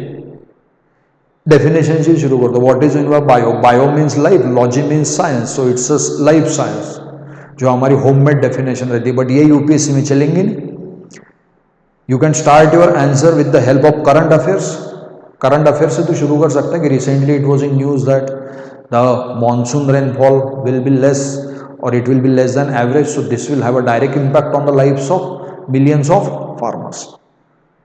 Already the farmer class is struggling with lots of problems and challenges. Let's have a discuss. शुरू कर सकते हैं आप हिस्टोरिकल बैकग्राउंड से शुरू कर सकते हैं आप लोग. सबसे इंप्रेसिव इंट्रोडक्शन कि एग्रीकल्चर आज की बात है क्या? नहीं, इंडस वैली सिविलाइजेशन के समय पे आप लोगों के एग्रीकल्चर के स्ट्रेसेस है, तो आप लोग वहां से भी शुरू कर सकते हैं. The first stress of agriculture और the first stresses of farming was evident in Vindhyans mountain ranges के बाद से आईवीसी में आप लोग एग्रीकल्चर परफॉर्म्स करते थे. एग्रीकल्चर से यानी आईवीसी से बताएंगे हम लोग, और तब से लेके आज तक इन द लास्ट 4000 ईयर्स ये ऑक्यूपेशन हमारी लाइफ का इतना इंटीग्रल पार्ट बन गया है कि हमने फार्मिंग को एग्रीकल्चर कहना शुरू कर दिया. Agriculture, culture means this is a part of our life. Culture का बड़ा डीप मीनिंग होता है. एग्रीकल्चर महाराष्ट्र में पोड़ा करके एक सन होता है, बैल पोड़ा। आप फार्मर हो ना हो, आपके घर पे बैलों की मूर्तियां लाई जाती है, छोटे छोटे आइडल जो मिट्टी के बने रहते हैं, उनकी पूजा की जाती है। It does not matter whether you are farmer और नॉट। ट्रेडिशन देखिए आप लोग, कल्चर है आपके देश में। ये यूएस में जाएंगे, वहां पे एग्रीकल्चर है ही नहीं, वहां पे फार्मिंग है। वो कहता है कि व्हाट यू डू, वो कहता है कि sir I am a farmer. But अपने देश में फार्मर नहीं, अपने देश में agriculture, because it has become the integral part of your life. ढेर सारा इंट्रोडक्शन है, आपका पढ़ाई उतना होना चाहिए। इंट्रोडक्शन में डालना क्या है, इंट्रोडक्शन दे दिया सपोज हमने, इंट्रोडक्शन में हमने बताया कि recently this was in news, ऐसा ऐसा है, ऐसा ऐसा चल रहा है, फार्म लॉज वगैरह से आप लोग शुरू कर सकते हैं, चैलेंजेस वगैरह बता दिया आपने। उसके बाद आप लोग मेन बॉडी के ऊपर आएंगे। इंट्रोडक्शन के बाद मेन बॉडी जो होती है, कि जैसे आपने स्कूल में भी आंसर लिखे होंगे 10वीं 12वीं के, तो आपकी इसमें इंट्रोडक्शन तो होगा नहीं, कंक्लूजन तो दूर दूर तक संभावना नहीं, आपके पूरे आंसर में होती है सिर्फ और सिर्फ मेन बॉडी। मेन बॉडी का मतलब ये रहेगा कि जो मैंने लिखा है वो सभी बच्चे लिखेंगे। बारिश कैसे होती है, अभी बारिश मेरे हिसाब से तो होगी नहीं, बारिश होती है अपने हिसाब से, तो हिसाब सबका सेम ही रहेगा, फिर मेरा जो आंसर रहेगा वही आपका रहेगा। कन्वेंशनल रेनफॉल, ओरोग्राफिक रेनफॉल, तो यहाँ पे चीज़ें चेंज होती है नहीं। Main body will be same for, means मेरे पास अगर पेपर चेक होने के लिए ये जो पार्ट रहेगा ये हर एक के आंसर में सेम रहेगा।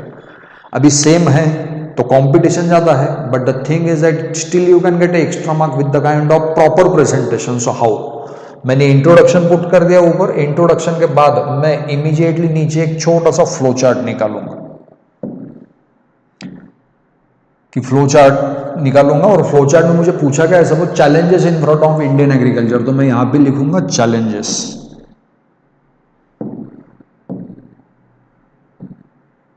Challenges of agriculture.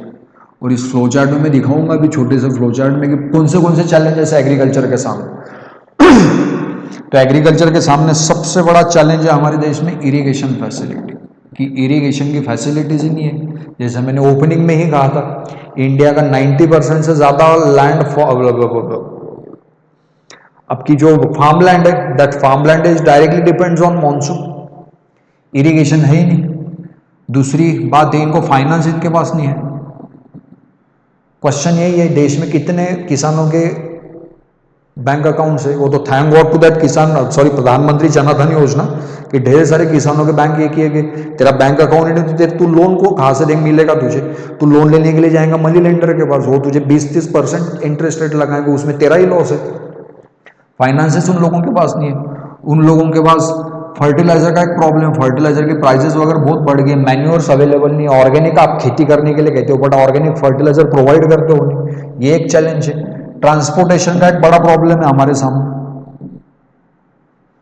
कि मैंने मेरे खेत में प्याज बनाया, ओनियन मैंने प्रोड्यूस किया, बट वो मार्केट को लेके जाना है 50 किलोमीटर, और मेरे गांव से मार्केट तक जाने के लिए सड़क ही नहीं है, व्हीकल ही नहीं कोई, तो मैंने गांव में ही बेच दिया। गांव में बेचा 100 रुपए को, मार्केट जाता था 200 रुपए मिलता था, आधा लॉस हो गया मेरा। फार्मर्स के सामने और चैलेंजेस है आप लोगों के, सपोज नेचुरल कैलामिटीज, जैसे महाराष्ट्र की बात कर लीजिए। अभी पिछले 2-3 दिन महाराष्ट्र में ढेर सारी बारिश हो गई, किसानों का कितना सारा नुकसान हो गया। ग्रेप प्रोड्यूस करने वालों का मैंने 25,000 हेक्टर जमीन और नुकसान झालं। Total 25,000 hectares of land has been affected in last 1 to 2 days। Heavy toll है ये, इतना नहीं होना चाहिए। ये मैं लिखूंगा, बड़ा चैलेंज है। केस स्टडीज पुट कीजिए, मैं जैसे एग्जाम्पल देते जा रहा, एग्जाम्पल पुट कीजिए। दूसरा और कौन सा चैलेंज आप लोग कहेंगे? मार्केटिंग का एक बड़ा चैलेंज है। खाते तो सब एग्रीकल्चर का, मार्केटिंग कोई करता है नहीं। नासिक के ग्रेप्स इतने फेमस है, नासिक की वाइन इतनी फेमस है, आपने कितनी जगह पे मार्केटिंग देखी? तो अमेजोन के ऊपर नहीं है, फ्लिपकार्ट के ऊपर नहीं है, किसी ई कॉमर्स इसके ऊपर नहीं है। मैं घर में मैं लेक्चर ऑनलाइन ले सकता हूं, मैं लोगों को, कस्टमर्स को मेरे पास बुला सकता हूं। फार्मर के पास क्या ऑप्शन है बताइए? मैं मेरा प्रोडक्ट आपके सामने ऑनलाइन सेल कर रहा हूं। अभी I am selling my product to you online. What a farmer can done in this scenario? How he could sell his product? वो तो सेल तो कर सकता है, बट फैसिलिटीज अवेलेबल नहीं है, so that will categorize as a lack of marketing facilities। Soil erosion का एक प्रॉब्लम है हम लोगों के पास। प्रॉब्लम्स ही प्रॉब्लम्स, ये चैलेंजेस लेके छोटा सा फ्लो चार्ट बनाएंगे, और फ्लो चार्ट में मॉडरेटर को बता दीजिए कि भैया जी ये देखिए, from my point of view these are the problems. इतना लिखा आपने, अभी इसमें से कोई तो भी 2 या 4 प्रॉब्लम नीचे आप लोग एक्सप्लेन कर सकते हैं। स्टूडेंट का ये भी कहना है कि सर 10 प्रॉब्लम है, 10 बताओ, 4 बताओ। तू बताते समय 10 बता फ्लो चार्ट में, यानी मॉडरेटर को समझ में आ जाएंगे कि इसको सब पता है। अभी उसमें से तेरे पास जिसके जिसके बारे में केस स्टडीज है, जिसके जिसके बारे में एग्जाम्पल है, वो लिखना शुरू करो आप लोग।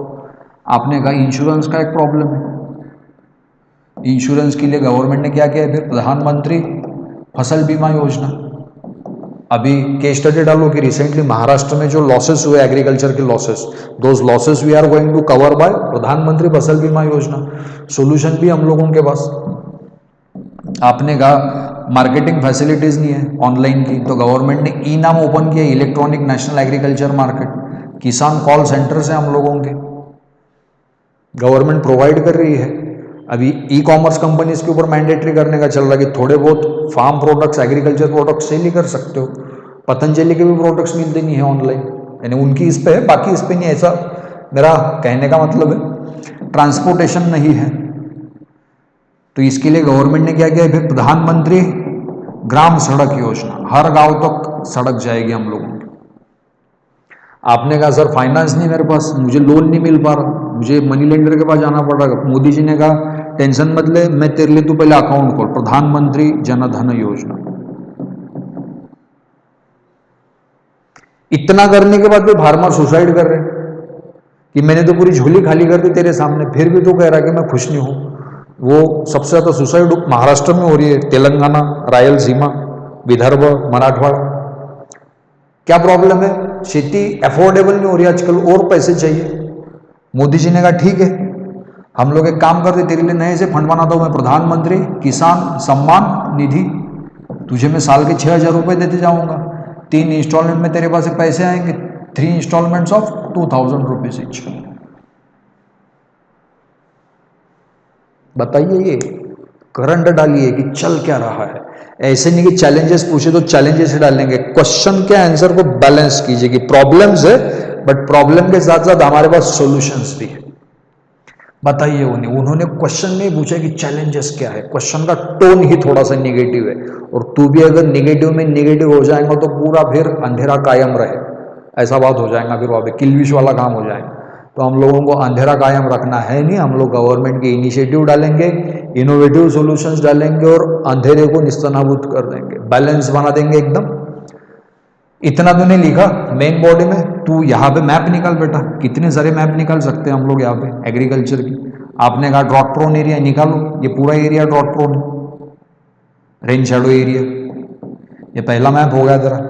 तू इरिगेशन की बात की कि इरिगेशन के प्रॉपर सोर्स नहीं हम लोगों के पास, यहाँ पे एक मैप निकाल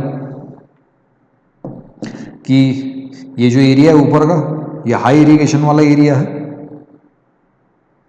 ये वाला जो एरिया है ये मॉडरेट इरिगेशन वाला, और ये वाला जो एरिया है यहाँ पे एकदम लो इरिगेशन है, सबसे कम, ये रेन शैडो एरिया है फिर ईस्ट वेस्टर्न घाट का।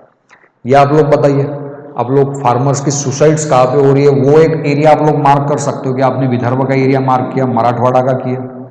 शिफ्टिंग कल्टीवेशन एक बड़ी प्रॉब्लम है इंडिया में, जो ट्राइबल्स परफॉर्म करते हैं। शिफ्टिंग कल्टीवेशन के लिए वापस एक मैप निकाली जिसमें नॉर्थ ईस्ट को फोकस कीजिए। तूने अगर इस तरीके से 150 वर्ड्स के आंसर में इंट्रोडक्शन डाला, फ्लोचार्ट डाला, पॉइंट्स मेंशन किए, तूने सॉल्यूशंस भी पुट किए वहां पे, और तूने हर पॉइंट में एक एक मैप डाला है, बचा क्या? बची एक चीज, कंक्लूजन। अभी आराम से कंक्लूजन के ऊपर उतर जाइए, लिखने के चक्कर में मत पड़िए, अगला भी क्वेश्चन है तो कंक्लूजन के ऊपर आप लोग जाइए और कंक्लूजन में बता दीजिए कि लिखिए कोई तो भी ऑप्टिमिस्टिक कंक्लूजन। कंक्लूजन आपका सिर्फ बायस नहीं होना चाहिए, जहाँ पे ये बताया गया कि व्हाट आर द चैलेंजेस, और तू कहेगा कि भैया चैलेंजेस तो बड़े खतरनाक है, बात तो खत्म है, खत्म, टाटा बाय बाय, ये पेसिमिस्ट कंक्लूजन होगा कि तू एकदम दडभद्री विचार म्हणतो आपल्याला, असं नसतं। बताइए यूपीएससी को कि yes, in the words of Nobel laureate Kailash Satyarthi, if India is a mother of millions of problem then it's a grand mother of billions of solutions also. ढेर सारे सॉल्यूशंस डाल दीजिए और अच्छे खासे कोट के साथ, या जैसे मैंने कहा किसी स्टेटमेंट के साथ एंड अप कर दीजिए, राम राम करके अगले क्वेश्चन के ऊपर बढ़ जाइए। But again the moral of the story, introduction should be there, बड़ा नहीं है, छोटा सा डाल दो डेफिनेशन के फॉर्म में, but don't miss it, it will make another impression on moderator. Then come to your main body, main body में फ्लो चार्ट्स निकालिए कि मुझे ढेर सारी चीजें बतानी है सामने वाले को, मन भरा हुआ है मेरा, बट बताते टाइम रैंडमली मत बताइए फेंक के ऐसे, एक जगह भी इंटीग्रेट कीजिए और इंटीग्रेट करके अच्छे से बताइए। अच्छे अच्छे फ्लोचार्ट निकालिए, आप लोग क्लाउड्स की शेप के फ्लोचार्ट्स निकाल सकते हो, किती छान वाटेल ते काढल्यावर। आप लोग ऐसे फ्लोचार्ट्स निकालिए, ट्री फ्लोचार्ट्स या ट्री, ये कहेंगे हम लोग कि ऐसे ऐसे पॉइंट्स हैं। प्रेजेंटेशन का फॉर्म चेंज कीजिए, आपने लिखा, उसे समझने के लिए मुझे पढ़ना पड़ेगा, आपने ड्रॉ किया, उसे समझने के लिए मुझे सिर्फ देखना पड़ेगा, पढ़ने की जरूरत नहीं है। उलझन में मत डालिए सामने वाले को कि पढ़ और बोर हो। Easy presentation. I hope you people are getting me, are you getting me? Please let me know in the comment section, तो मैं अकेला ही बोलते रहूंगा। Are you getting my point? हर क्वेश्चन को कितना मैक्सिमम टाइम देना चाहिए, आपको समझ में आ रहा है क्या बच्चों? Please let me know in the comment section.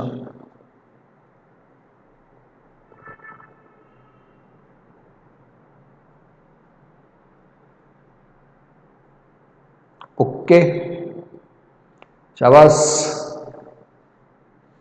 जैसे कि इन्होंने एक सवाल पूछा है, हर क्वेश्चन को कितना मैक्सिमम टाइम देना चाहिए? कितना टाइम देना चाहिए यानी आप लोग 5 या 7 मिनट दे सकते हो। आप अगर पूरा ये करेंगे 3 घंटे यानी 180 मिनट और 200 मार्क्स, तो आप लोगों को अगर देखा जाए तो हर क्वेश्चन को 7 मिनट के आसपास समय मिलता है। इस 7 मिनट में आपको क्वेश्चन पढ़ना है, क्वेश्चन को एनालाइज करना है, उसका आंसर दिमाग में ड्रॉ करना है, यानी थिंकिंग करनी है थोड़ी सी, और उसके बाद राइटिंग करनी है। यूपीएससी में you have to think before you write. School college में ऐसा नहीं, स्कूल कॉलेज में तूने सिर्फ टॉपिक देखा कौन सा है, थर्मोडायनामिक्स पूछ लिया, बाकी आजू बाजू कुछ भी रहे, मैं तो थर्मोडायनामिक्स ही लिखूंगा out of the context. UPSC में कंटेक्स्ट, कंटेंट बड़ा मैटर करेगा, जो पूछा गया है वही लिखिए। आउट ऑफ द कंटेक्स्ट को नंबर मिलते हैं नहीं, और कंटेंट में रखने के लिए कम लिखिए, बट अच्छा लिखिए। और अच्छा लिखने के लिए थोड़ा सा सोचना जरूरी होता है। एक आम इंसान लिखने के पहले, बोलने के पहले थोड़ा सा सोचता है, तो दिमाग में या आप लोग रफ वर्क भी कर सकते हो, रफ वर्क के लिए जगह भी होती है वहाँ पे, आप लोगों को कर सकते हो, और एक आंसर 7 मिनट में फाइनल डिलीवरी आनी चाहिए। Don't invest more than 7 to 10 minutes on each question, क्योंकि तू एक क्वेश्चन में हाई परफॉर्मेंस डिलीवर करने जाएंगे, उस चक्कर में तेरे बाकी 4 क्वेश्चन छूट जाएंगे। 15 मार्क का एक क्वेश्चन बहुत भारी अटेम्प्ट किया, 40 मार्क के क्वेश्चन तो छोड़ दिए तुमने, तो वो परवड़ने वाला नहीं है। Got it? Okay, so this is the thing, आपको ऐसे लिखना है। हम लोग इसके बारे में और बात करेंगे, और क्या है क्या नहीं, तो समय दर समय। अप्रोच टू द ज्योग्राफी, कि मैंने पढ़ना कैसे है। अभी बच्चों का ये भी कहना है कि सर लाखों बुक्स है, लाखों क्या 50 लाख बुक्स तो मार्केट में ऐसे भी रहेंगी, 5-1 लाख बुक्स ज्योग्राफी के रिगार्डिंग, पढ़े क्या? और यूपीएससी में सर मैंने ये भी सुना है कि बच्चे तो बहुत पढ़ते, बहुत किताबें पढ़ते। बहुत किताबें मत पढ़िए, बहुत निकाल दीजिए, बहुत पढ़िए बट बहुत किताबें मत पढ़िए। Instead of going for so many books, और instead of reading a multiple book single time, read a single book multiple time. अभ्यास, व्हाट इज मीन बाय अभ्यास? अभ्यास means repetition.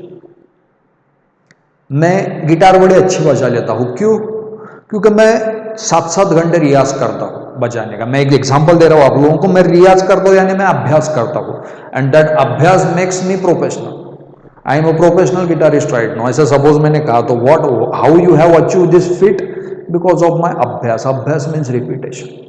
Read, write, repeat, read, write, repeat, as yesterday I told you. चलने दीजिए, कोई ज्यादा sources मत use कीजिए। मैंने शुरुआत में ही कहा है, the most important source of information plus knowledge for you in subject of geography is nothing but your NCERT.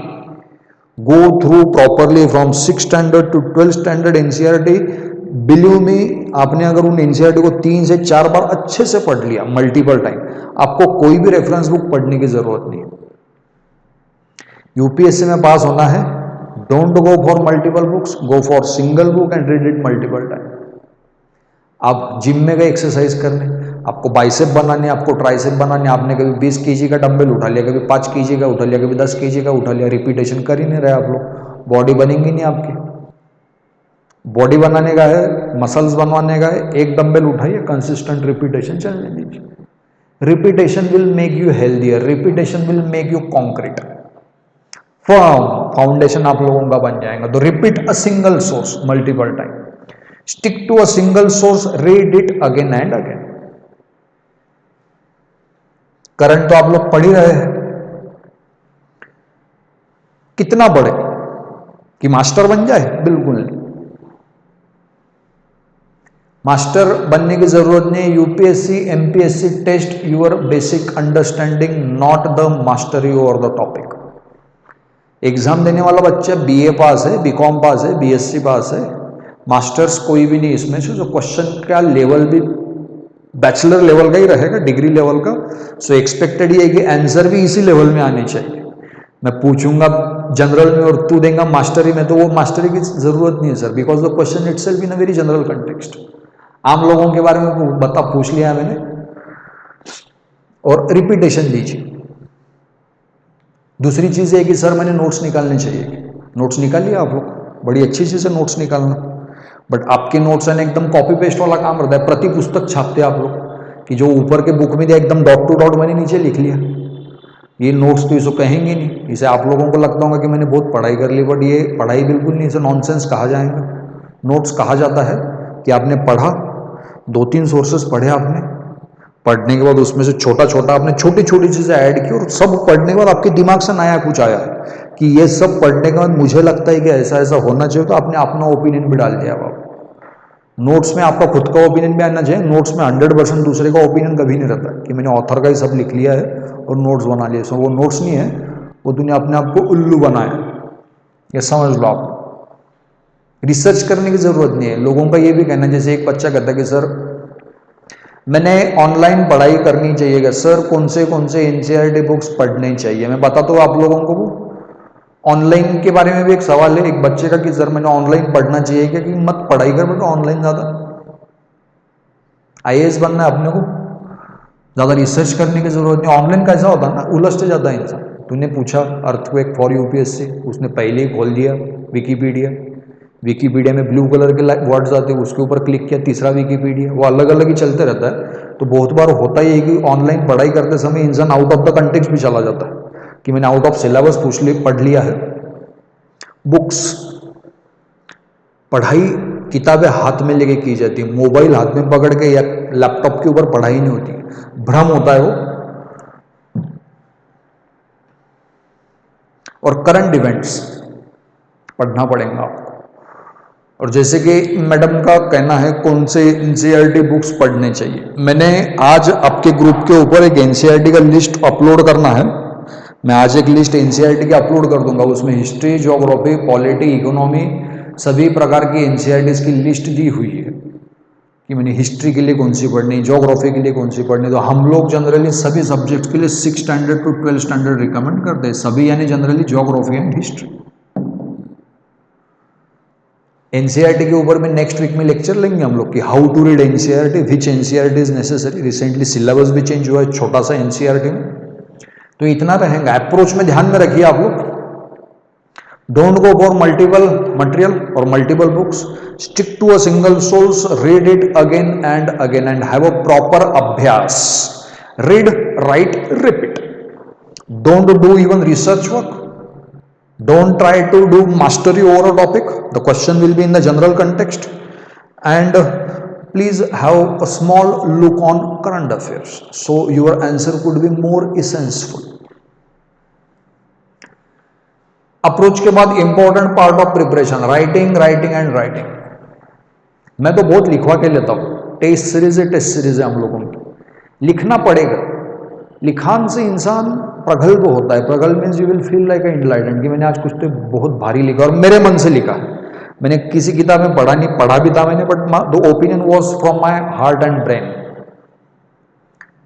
Writing writing writing.